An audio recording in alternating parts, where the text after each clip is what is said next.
Hello friends, welcome back MK knowledge group में आप सभी का स्वागत है। आज इस वीडियो में हम देखेंगे संविधान के महत्वपूर्ण क्वेश्चन को, जो बार बार क्वेश्चन पूछा जाता है। इन सभी क्वेश्चनों को हम इसमें देखने वाले हैं। तो पहला हमारा क्वेश्चन है कि राज्यसभा के उपसभापति का निर्वाचन कौन करता है। आप लोग सभी लोग जानते होंगे इसका राइट ऑप्शन क्या हो जाएगा, क्योंकि संविधान का हम इसलिए टेस्ट सीरीज ले रहे हैं कि हर एग्जाम में 15 से 20 क्वेश्चन संविधान से पूछा जाता है, जिनमें हम सभी टॉप क्वेश्चन को आपको टेस्ट सीरीज में ला रहे हैं। हमारे और भी वीडियो अपलोड है, तो प्लीज़ आप उससे भी देखिए। छत्तीसगढ़ के हम कंप्लीट करा रहे हैं, करंट अफेयर से कंप्लीट करा रहे हैं, ज्योग्राफी के भी बहुत सारे ऐसे क्वेश्चन हमने कराए हैं, उसको भी आप देखते रहिए और रिविजन करते रहिए। ऐसी सूचना निकल कर आ रहा है कि एसकेएफ का जो एग्ज़ाम है जुलाई या अगस्त में हो सकता है, क्योंकि जो कोविड प्रभाव है उसके वजह से वह रुका हुआ था।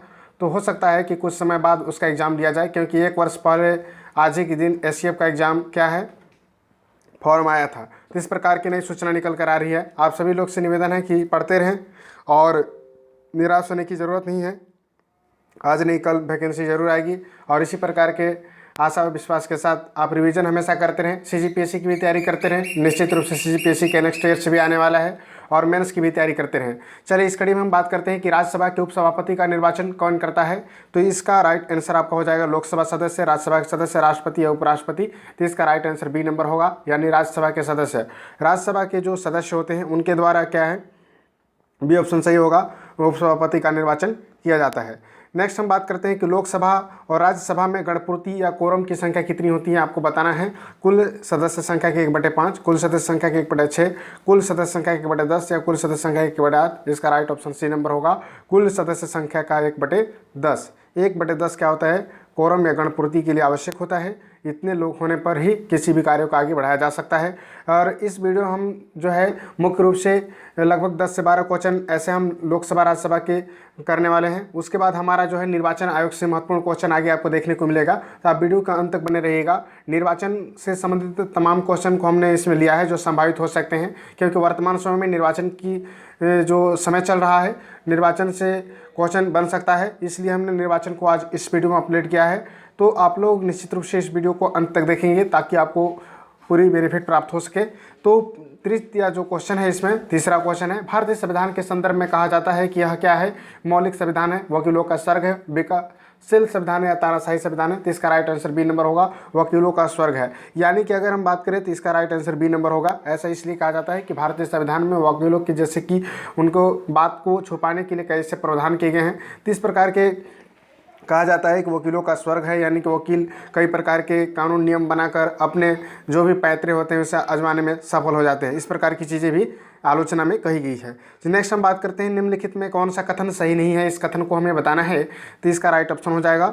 देखिए, राज्यसभा के 2/3 सदस्य जो होते हैं प्रत्येक दूसरे वर्ष की समाप्ति पर पदमुक्त होते हैं। ये कथन क्या है, दूसरे 2/3 सदस्य, इसमें लिखा है राज्यसभा के 2/3 सदस्य प्रत्येक दूसरे वर्ष की समाप्ति पर पदमुक्त होते हैं।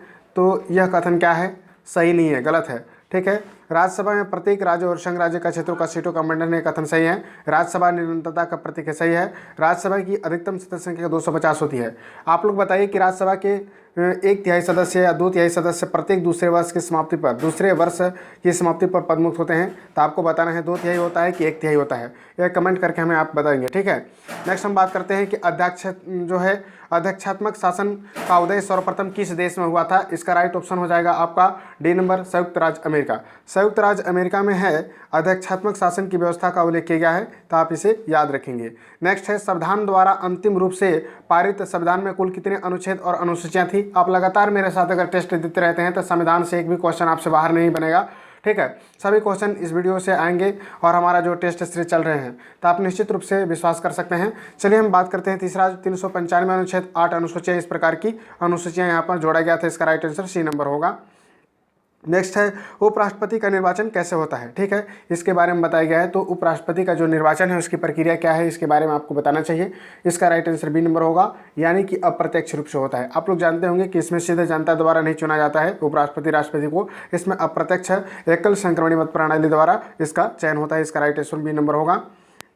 नेक्स्ट है उपराष्ट्रपति को कौन चुनता है, इसके बाद बताइए उपराष्ट्रपति को कौन चुनता है। वही निर्वाचक मंडल जो राष्ट्रपति का चुनाव करते हैं। राज्यसभा के सदस्य के सदस्यों द्वारा निर्वाचन मंडल या संसद के संयुक्त बैठक में। सी नंबर सही होगा सदस्य, ठीक है, संसद के सदस्यों द्वारा बना निर्वाचक मंडल, इसका राइट ऑप्शन सी नंबर होगा।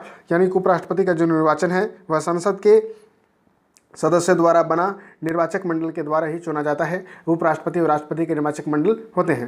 राज्यसभा के सदस्य चुने जाते हैं, इसके बारे में बताइए कि राज्यसभा के सदस्य कैसे चुने जाते हैं। इसका सी ऑप्शन सही होगा, 6 वर्ष के लिए चुने जाते हैं। कितने वर्ष के लिए चुने जाते हैं, तो 6 वर्ष उनका कार्यकाल होता है राज्यसभा के सदस्यों का। लेकिन राज्यसभा के यदि कार्यकाल की बात करें तो राज्यसभा क्या है, स्थायी सदन है, कभी भंग नहीं होता है। तो यह राज्यसभा की बात की गई है। और यदि राज्यसभा के सदस्यों की बात की जाए तो 6 वर्ष का है, थोड़ा सा यहाँ पर ध्यान देने की जरूरत होती है। नेक्स्ट है हम बात करते हैं, अब देखिए यहाँ से हमारा क्वेश्चन निर्वाचन आयोग से संबंधित है। तमाम जो निर्वाचन आयोग से क्या क्या सुधार हुए हैं उन सभी चीज़ों के बारे में हम इसमें देखने वाले हैं, ठीक है। तो आप लोग इसको निश्चित रूप से देखिए। इसमें दिया गया है, पहला है तारकुंडे समिति तथा गोस्वामी समिति का संबंध किससे है, तो इसका राइट आंसर हो जाएगा ए नंबर, चुनाव व्यवस्था में आमूल सुधार से, ठीक है। तो कई बार इसमें से पूछ लिया गया है चुनाव का जो समिति होते हैं उससे समिति से कि तारकुंडे समिति या गोस्वामी समिति का संबंध किससे है, चुनाव व्यवस्था में आमूल सुधार से, इसका राइट ऑप्शन ए नंबर होगा। चलिए नेक्स्ट हम बात करने वाले हैं 1952 का वर्ष भारतीय इतिहास में क्यों महत्वपूर्ण रहा है, इसके बारे में बताइए। तो 1952 का जो वर्ष है भारतीय इतिहास में क्यों महत्वपूर्ण है, इसका राइट ऑप्शन डी नंबर होगा। यानी लोकसभा का प्रथम आम चुनाव हुआ था 1952 में। आप लोग से पूछा जा सकता है कि सर्वप्रथम चुनाव कब हुआ था, तो लोकसभा का प्रथम आम चुनाव कब हुआ था, तो 1952 में। कई बार एग्जाम आया हुआ है, इस प्रकार की चीज़ें आप याद रख सकते हैं। 1950 में हमारा संविधान लागू होता है, ठीक है। तो इस के बाद 2 साल बाद हमारे देश में लोकसभा में क्या होता है, प्रथम आम चुनाव होता है, जिसके माध्यम से प्रधानमंत्री का निर्वाचन होता है या नियुक्ति होती है, ठीक है। इस प्रकार से आप याद रख सकते हैं। नेक्स्ट की हम बात करेंगे, भारत में निर्वाचन पद्धति निम्न में से किस देश के निर्वाचन पद्धति के अनुरूप है, इसका राइट ऑप्शन आपका सी नंबर होगा, यानी ब्रिटेन से लिया गया है। आप याद रखेंगे कि भारत के निर्वाचन जो पद्धति है किस देश के लिया गया है। संविधान के स्रोत में इस प्रकार के क्वेश्चन पूछा जाता है, तो इसका राइट ऑप्शन सी नंबर होगा। यानी कि भारत के निर्वाचन पद्धति जो है आपका ब्रिटेन के संविधान से लिया गया है। प्रत्यक्ष निर्वाचन किसे कहते हैं, इसका राइट आंसर बताना है। प्रत्यक्ष निर्वाचन किसे कहते हैं, इसका राइट ऑप्शन सी नंबर होगा। यानी कि जनता द्वारा प्रतिनिधि चुनना। जनता द्वारा प्रतिनिधि चुनना क्या है, प्रत्यक्ष निर्वाचन कहलाता है। जिनमें जनता भाग नहीं लेती है उसे आप प्रत्यक्ष निर्वाचन कहते हैं। तो इस प्रकार की चीज़ें आप याद रख सकते हैं, इसका राइट ऑप्शन सी नंबर होगा। नेक्स्ट हम बात करने वाले हैं रिटर्निंग अधिकारी कौन होता है। इसमें आपको बताना है कि रिटर्निंग अधिकारी कौन होता है। वह अधिकारी जो भूमि को दिए जाने से अस्वीकृत प्रार्थना पत्र को स्वीकार कर देता है। इसका राइट ऑप्शन हम सीधे बता रहे हैं डी नंबर। वह अधिकारी जो किसी निर्वाचन क्षेत्र में चुनाव के लिए उत्तरदायी होता है और परिणाम की घोषणा करता है, वह रिटर्निंग अधिकारी कहलाता है। इसका राइट ऑप्शन डी नंबर होगा। वह अधिकारी जो किसी निर्वाचन क्षेत्र में चुनाव के लिए उत्तरदायी होता है और क्या होता है, परिणाम की घोषणा करता है, वह रिटर्निंग अधिकारी कहलाता है। नेक्स्ट हम बात करने वाले हैं भारतीय संविधान के किस अनुच्छेद में निर्वाचन आयोग के लिए प्रावधान है। इसका राइट ऑप्शन बी नंबर होगा, यानी अनुच्छेद 324, ठीक है। इसका अनुच्छेद क्या हो जाएगा, 324 हो जाएगा। भारतीय संविधान के किस अनुच्छेद में निर्वाचन के लिए आयोग की प्रावधान है, तो इसका राइट आंसर होगा अनुच्छेद 324। नेक्स्ट हम बात करते हैं भारतीय निर्वाचन सूची तैयार करने की जिम्मेदारी किसकी है, तो इसका राइट ऑप्शन होगा भारत में निर्वाचन सूची तैयार करने की जिम्मेदारी किसकी है, तो इसका राइट ऑप्शन ए नंबर होगा, निर्वाचन आयोग का। इसका राइट ऑप्शन क्या होगा, निर्वाचन आयोग का। भारत में निर्वाचन सूची तैयार करने की जिम्मेदारी किसकी है, तो निर्वाचन आयोग का है। नेक्स्ट है निर्वाचन आयोग, सर्वोच्च न्यायालय, संघ लोक सेवा आयोग, नियंत्रक एवं महालेखा परीक्षक का कार्यकाल जैसी संस्थाओं में कौन सा एक लक्षण समान है, तो इसका राइट आंसर हो जाएगा डी नंबर, वे संवैधानिक संस्थाएं हैं, ठीक है। निर्वाचन आयोग जो होता है, सर्वोच्च न्यायालय, लोक सेवा आयोग, नियंत्रक महालेखा परीक्षक का कार्यकाल जो है जैसे संस्थाओं का एक लक्षण है, तो क्या है, वे संवैधानिक संस्थाएं हैं। तो कई बार इसमें पूछा गया है कि संवैधानिक संस्थाएं के अंतर्गत कौन कौन से आते हैं, तो इसका राइट ऑप्शन आपको लगाना है निर्वाचन आयोग, सर्वोच्च न्यायालय, संघ लोक सेवा आयोग और नियंत्रक महालेखा परीक्षक जो हैं वह क्या है, संवैधानिक संस्थाएं के अंतर्गत आता है। नेक्स्ट है निर्वाचन आयोग का चेयरमैन कौन होता है, इसका राइट ऑप्शन आपको बताना है, इसका डी नंबर 8 होगा, मुख्य निर्वाचन आयुक्त। निर्वाचन आयोग का चेयरमैन कौन होता है, मुख्य निर्वाचन आयुक्त। वर्तमान में मुख्य निर्वाचन आयुक्त कौन है, इसका राइट ऑप्शन आप लोग बताएंगे, हमें कमेंट करके बताइए कि वर्तमान में निर्वाचन आयुक्त कौन है। अभी नए नए बने हुए हैं, निर्वाचन आयुक्त का नाम कमेंट में करना है आपको। नेक्स्ट है भारत के मुख्य निर्वाचन आयुक्त की नियुक्ति कौन करता है, इसके बारे में भी क्वेश्चन पूछा जाता है। निर्वाचन से हमेशा क्वेश्चन पूछा जाएगा, आप लोग इसको अच्छे से टॉपिक को कवर करेंगे। इसका राइट आंसर सी नंबर होगा, राष्ट्रपति, ठीक है। भारत में निर्वाचन आयोग की नियुक्ति कौन करता है, राष्ट्रपति। राष्ट्रपति के द्वारा निर्वाचन आयोग की नियुक्ति किया जाता है। चलिए नेक्स्ट हम बात करते हैं निर्वाचन आयोग का प्रमुख कौन होता है, इसका राइट आंसर बताना है। निर्वाचन आयोग का जो प्रमुख है वह कौन होता है, इसका राइट ऑप्शन डी नंबर होगा, मुख्य निर्वाचन आयुक्त होता है। ठीक है, वर्तमान समय में मानवाधिकार के एक जो है अध्यक्ष बने हैं, नए अध्यक्ष का नाम बताइए, आप लोग कमेंट करके हमें बताइए वर्तमान समय में राष्ट्रीय मानवाधिकार के अध्यक्ष कौन है, कमेंट करके आपको बताना है। परिसीमन आयोग का अध्यक्ष होता है, परिसीमन आयोग का अध्यक्ष कौन होता है, कई बार एग्जाम में पूछा गया, इसका राइट ऑप्शन सी नंबर होगा, मुख्य चुनाव आयुक्त। परिसीमन आयोग का अध्यक्ष जो होता है वह मुख्य चुनाव आयुक्त होता है, इसका राइट ऑप्शन क्या हो जाएगा, सी नंबर। परिसीमन आयोग का अध्यक्ष कौन होता है, मुख्य चुनाव आयुक्त होता है। चलिए नेक्स्ट हम बात करते हैं संसद द्वारा मुख्य निर्वाचन आयुक्त तथा अन्य निर्वाचन आयुक्तों की सेवा शर्तों से संबंधित अधिनियम कब पारित हुआ है, तो इसका राइट आंसर हो जाएगा आपको बताना है, इसका राइट आंसर हो जाएगा डी नंबर, यानी कि 1994 में। ठीक है, इसका राइट ऑप्शन क्या हो जाएगा, 1994 में। ठीक है, संसद द्वारा मुख्य निर्वाचन आयुक्त तथा अन्य निर्वाचन आयुक्तों की सेवा शर्तों से संबंधित अधिनियम कब पारित हुआ था, 1994 में। इस प्रकार क्वेश्चन हमेशा पूछा गया है। संविधान लागू होने के बाद राष्ट्रपति ने पहली बार कब 2 व्यक्तियों के मुख्य निर्वाचन आयुक्त की सहायता के लिए निर्वाचन आयुक्त के पद पर नियुक्ति किया है, तो इसका राइट ऑप्शन आपको बताना है, इसका राइट ऑप्शन क्या हो जाएगा, डी नंबर 1989 में। याद रखेंगे 1989। ठीक है, संविधान लागू होने के बाद राष्ट्रपति ने पहली बार कब 2 व्यक्तियों को मुख्य निर्वाचन आयुक्त की सहायता के लिए निर्वाचन आयुक्तों की नियुक्त किया है, तो 1989। ठीक है, एक मुख्य निर्वाचन होता है और 2 एक मुख्य निर्वाचन आयुक्त होता है। वर्तमान समय में मुख्य निर्वाचन आयुक्त बने हुए हैं और 2 नए जो है अन्य मुख्य निर्वाचन आयुक्त भी हैं उनकी सहायता के लिए। तो यह अभी वर्तमान समय में चर्चा में रहा है, निश्चित रूप से इससे क्वेश्चन पूछा जा सकता है। नेक्स्ट वीडियो में हम राष्ट्रीय मानवाधिकार से क्वेश्चन आपको लाएंगे, क्योंकि राष्ट्रीय मानवाधिकार के अध्यक्ष अभी वर्तमान समय में बने हैं। जब भी कोई टॉपिक्स इस प्रकार की चीज़ें करंट अफेयर्स में आती है तो उसी से संबंधित हमेशा क्वेश्चन पूछा जाता है। तो इस प्रकार के क्वेश्चन को, पैटर्न को आप समझिए कि किस प्रकार से एग्जाम का पैटर्न बदल रहा है और बदलते समय में आपको भी बदलना होगा और इसी प्रकार की तैयारी भी आपको करना होगा। चलिए हम बात करते हैं नेक्स्ट क्वेश्चन की। नेक्स्ट जो क्वेश्चन है, निर्वाचन आयोग की सहायता के लिए लोकसभा एवं राज्य विधानमंडल के साधारण निर्वाचन से पहले प्रादेशिक निर्वाचन आयोग की नियुक्ति करने का अधिकार किसे प्राप्त है, इसका राइट ऑप्शन ए नंबर होगा, राष्ट्रपति को। ठीक है, इसका राइट ऑप्शन क्या हो जाएगा, राष्ट्रपति को है। निर्वाचन आयोग की सहायता के लिए लोकसभा एवं राज्य विधानमंडल के साधारण निर्वाचन के प्रदेश में, ठीक है, प्रादेशिक निर्वाचन आयोग की नियुक्ति करने का अधिकार किसको है, तो राष्ट्रपति को है। और देखिए वर्तमान समय में ये सूचना निकल कर आ रहा है कि मंडी निरीक्षक का बहुत अधिक पद आया हुआ है, आप लोग अच्छे से उसका तैयारी कीजिए। निश्चित रूप से जुलाई, अगस्त या सितंबर में इस प्रकार के एग्जाम होना संभावित हो सकता है। नेक्स्ट हम बात करते हैं निम्नलिखित में कौन मतदाता सूची को अद्यतन बनाकर तैयार रखता है, तो इसका राइट ऑप्शन हो जाएगा डी नंबर, यानी कि निर्वाचन आयोग। निर्वाचन आयोग जो होता है वो मतदाता सूची को अद्यतन करता है, यानी अद्यतन का मतलब यह होता है कि उसको क्या करता है, अपडेट करता रहता है। भारत के विभिन्न राजनीतिक दलों को राष्ट्रीय और क्षेत्रीय दलों का दर्जा देने का अधिकार किसको है, चलिए हम बात करते हैं भारत के विभिन्न राजनीतिक दलों को राष्ट्रीय या क्षेत्रीय दल का दर्जा देने का अधिकार किसको है, इसका राइट ऑप्शन सी नंबर होगा, चुनाव आयोग का है। आप लोग याद रखेंगे चुनाव आयोग को है। ठीक है, नेक्स्ट हम बात करने वाले हैं निर्वाचन आयोग निम्न में से किस निर्वाचनों के लिए अधीक्षण, निर्देशन और नियंत्रण का कार्य करती है, इसका राइट ऑप्शन हो जाएगा सी नंबर, इसका राइट आंसर हो जाएगा डी नंबर। ठीक है, इनमें से सभी का, ठीक है, इसका सभी हो जाएगा। ठीक है, इसका सभी लिखेंगे। निर्वाचन आयोग के निम्न से किन निर्वाचनों के लिए अधीक्षण, निर्देशन और नियंत्रण कार्य करती है, तो राष्ट्रपति का चुनाव, उपराष्ट्रपति का चुनाव, लोकसभा चुनाव, इनमें से सभी का, और राज्यसभा के चुनाव के लिए तो जो मुख्य निर्वाचन होता है उसका अलग होता है। फिर राज्य का एक निर्वाचन आयोग होता है, तो राज्य के संपूर्ण क्षेत्रों को वो देखता है। ठीक है, जबकि इसमें विधानसभा और हम बात करें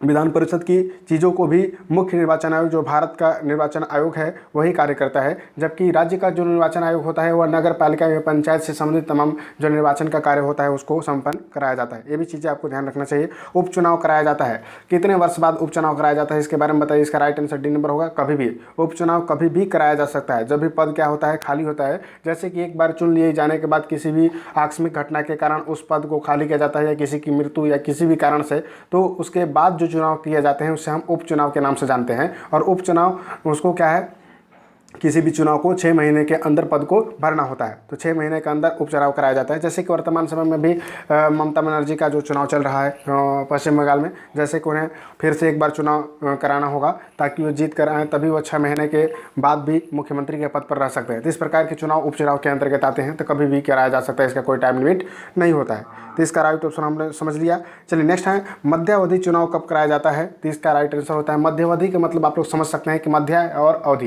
ठीक है, तो इसका राइट आंसर नंबर होगा समय के पूर्ण होने से पहले जब लोकसभा भंग हो जाए तो मध्यावधि का चुनाव कराया जाता है। जब कभी कभी ऐसा क्षण आ जाता है या ऐसा पल आ जाता है कि जो लोकसभा होता है वह समय से पहले यानी कि 5 वर्ष से पहले ही भंग हो जाए, तो उस स्थिति में मध्यवर्ती चुनाव कराया जाता है, यानी कि जो भी चुनाव कराया जाता है उससे मध्यवर्ती चुनाव के नाम समझाएंगे, और इस प्रकार के चुनाव जो होते हैं वो मध्यवर्ती चुनाव के अंतर्गत आते हैं। चलिए नेक्स्ट हम बात करने वाले हैं, भारत में प्रथम आम चुनाव किस वर्ष हुआ था? तो इसका राइट आंसर हो जाएगा 1951 और 52 इसका राइट आंसर होगा। भारत में प्रथम आम चुनाव कई बार एग्जाम में पूछा गया है। नेक्स्ट हम बात करने वाले हैं, भारतीय निर्वाचन आयोग ने वर्ष 2010 में अपनी कौन सी जयंती मनाई थी? तो चुनाव का अगर हम बात करें तो 1952 से शुरू किया है, डी इसका राइट आंसर होगा। इसका राइट आंसर होगा डी, इसका राइट आंसर होगा बी, यानी कि स्वर्ण जयंती। तो आप लोग से हम कमेंट करके बताएं कि स्वर्ण जयंती कब मनाया जाता है। इसमें देखिए आपको बताना है कि स्वर्ण जयंती कितने वर्षों बाद मनाया जाता है, और 2010 में भारतीय निर्वाचन आयोग ने क्या है, स्वर्ण जयंती मनाया गया है। ठीक है, रजत जयंती कब मनाया जाता है, स्वर्ण जयंती? कमेंट करके बताइए जो जानते होंगे। निश्चित रूप से इसका आंसर आप लोग दे सकते हैं। भारत में पहली बार महिलाओं को मताधिकार कब प्राप्त हुआ था? इसका राइट ऑप्शन हो जाएगा आपका बी नंबर, यानी कि 1926 से। ठीक है, भारत में पहली बार मताधिकार कब प्राप्त हुआ महिलाओं को? इससे पहले महिलाओं को अधिकार प्राप्त नहीं था, तो ये बी नंबर राइट होगा, यानी 1926 से उन्हें अधिकार दिया गया। नेक्स्ट है, पार्लियामेंट द्वारा दिसंबर 1989 में निर्मित कानून के अनुसार एक नागरिक के वयस्क होने की अनुमति आयु कितनी है? तो इसका राइट ऑप्शन हो जाएगा 18 वर्ष। ठीक है, यानी 1989 में जो अधिवेशन आया था, ठीक है, 61वें संविधान संशोधन 1989 में निर्मित कानून के अनुसार एक नागरिक वयस्क माना जाएगा जब वह 18 वर्ष की आयु पूर्ण कर लेगा। ठीक है, चलिए नेक्स्ट हम बात करते हैं, भारत में मतदान की आयु सीमा को 21 वर्ष से घटाकर 18 वर्ष कर दिया, इसका भी 1989 हो जाएगा, बी ऑप्शन इसका राइट आंसर है। ठीक है, चलिए नेक्स्ट हम बात करते हैं, मत देने का अधिकार किस आयु को मिलता है? तो 18 वर्ष का हो जाएगा। ठीक है, भारत का प्रथम मुख्य जो है चुनाव आयुक्त कौन था? तो सभी लोग जानते होंगे मुख्य चुनाव आयुक्त कौन थे। भारत के प्रथम मुख्य चुनाव आयुक्त का राइट आंसर आपका हो जाएगा डी नंबर, यानी सुकुमार सेन। आप लोग याद रखेंगे सुकुमार सेन क्या होता है, भारत के प्रथम मुख्य चुनाव आयुक्त हैं। ठीक है, मुख्य चुनाव आयुक्त। वर्तमान समय में कौन मुख्य चुनाव आयुक्त है आपको कमेंट करके बताना है। ठीक है, लाइक शेयर भी कीजिए। चुनाव के समय किस चुनाव क्षेत्र में चुनाव प्रचार कब बंद करना होता है? तो इसका राइट आंसर आपका हो जाएगा डी नंबर, यानी कि मतदान समाप्त के 48 घंटे पहले। याद रखेंगे मतदान समाप्त होने के 48 घंटे पहले इसका राइट आंसर है। ठीक है, चुनाव के समय किसी चुनाव क्षेत्र में चुनाव प्रचार कब बंद करना होता है? मतदान समाप्त होने के से 48 घंटे पहले चुनाव प्रचार को क्या कर दिया जाता है? रोक दिया जाता है। तो इस प्रकार के महत्वपूर्ण वीडियो के सीरीज के लिए हमारे चैनल को जरूर सब्सक्राइब करिएगा, लाइक कीजिएगा, शेयर कीजिएगा। हमारे टेलीग्राम ग्रुप MK नॉलेज से भी जुड़ सकते हैं, इंस्टाग्राम से भी जुड़ सकते हैं, ताकि आपको निश्चित रूप से कई प्रकार की सूचनाएँ और PDF और भी करंट अफेयर से तमाम सूचनाएँ आपको दी जाती है। तो आप लोग लाइक शेयर सब्सक्राइब करें। फिर मिलते हैं किसी नए वीडियो में। Thank you very much. जय हिंद, जय भारत।